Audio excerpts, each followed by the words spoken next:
I love weekends. How do teenagers spend their free time?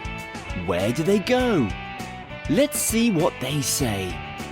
I'm not really into mainstream fashion, so the East Village in New York is where I hang out at the weekends. I just love the alternative shops down there. It's such a cool area that you can always find something interesting and different to buy. There are some fantastic coffee shops there too.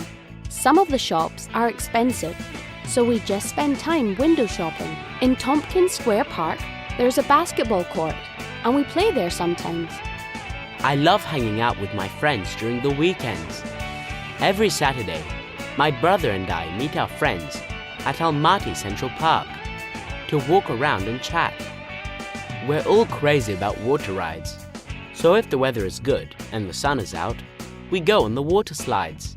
Then we either go for a coffee or we go to the Dostik Plaza Mall to do some shopping.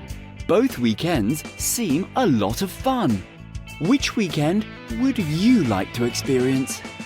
What do you do at the weekend?